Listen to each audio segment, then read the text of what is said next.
Welcome back to Public Affairs on Peach, and we are talking about the future of the Hope Scholarship with Georgia House Minority Leader Stacey Abrams. Thanks for taking the time. Thank you for having me. You are very welcome. So you've been listening to the challenges surrounding the Hope Scholarship.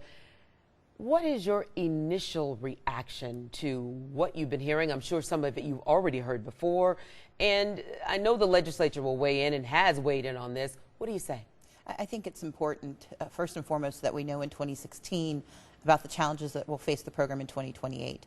When I became minority leader in 2011, we were hit with the potential bankruptcy of the program in fewer than 4 years. And we had to make the very difficult choice to restructure the program in order to preserve it.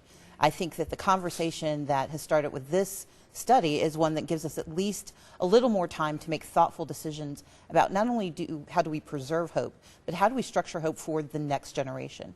We do not have the same challenges that we had when this program was first started, but we also have different opportunities that we need to take advantage of. So what were some of the challenges when you first started? Because I'm thinking if you have a program such as this where you've got, because it sounds like it was one of those programs where you level the playing field, where you keep your grades up, you stand a pretty good chance of getting money to go to college. Absolutely, but when the program was first created, it was actually income-based.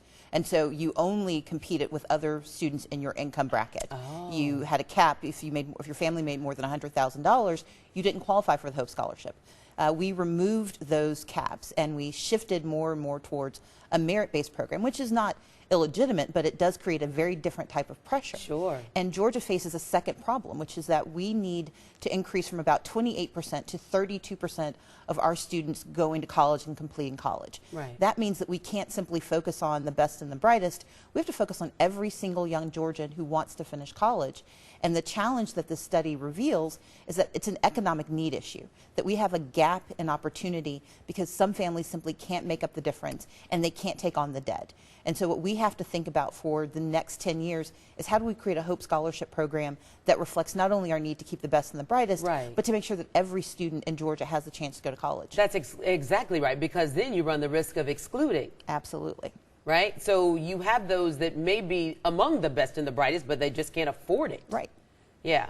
So here's something else I think that really gets people, because are you concerned that young Georgians who can't afford college without the assistance of Hope will then really fall by the wayside? Instead of zigging in that road, they zag and go into a world of something that perhaps they should not be going into, or that this removes hope in a way? I think that the risk we run if we don't adjust the program soon is that we will lose students who want to have access to college. We'll also lose students who've gone to college and simply can't afford to stay.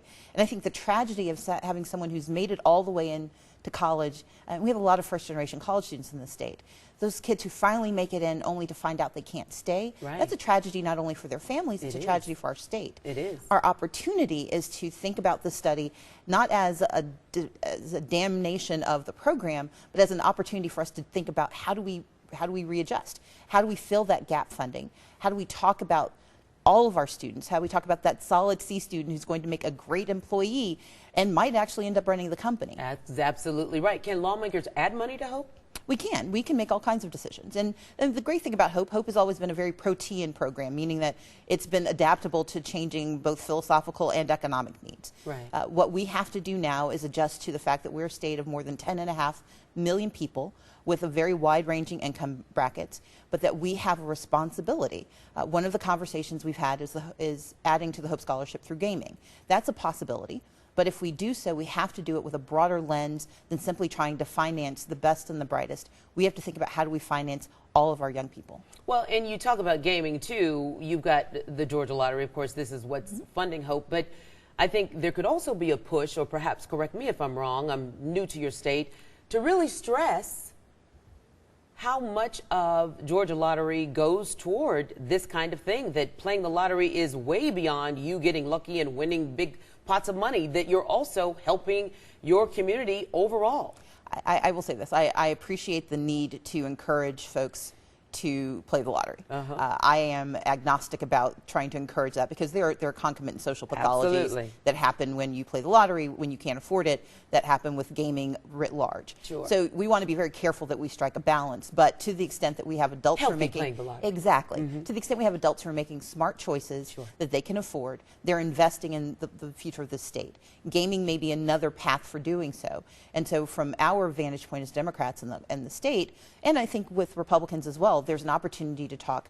If we have a new infusion of capital, how do we invest that capital? And I think you invest that capital in making sure that hope is there for everyone, that hope is not relegated to just a narrow group of students who've already proven that they have the capacity. Absolutely. We have to pay for everyone who wants to go to college. Absolutely. Stacey, thank you so very much. Thank you for having me. Absolutely.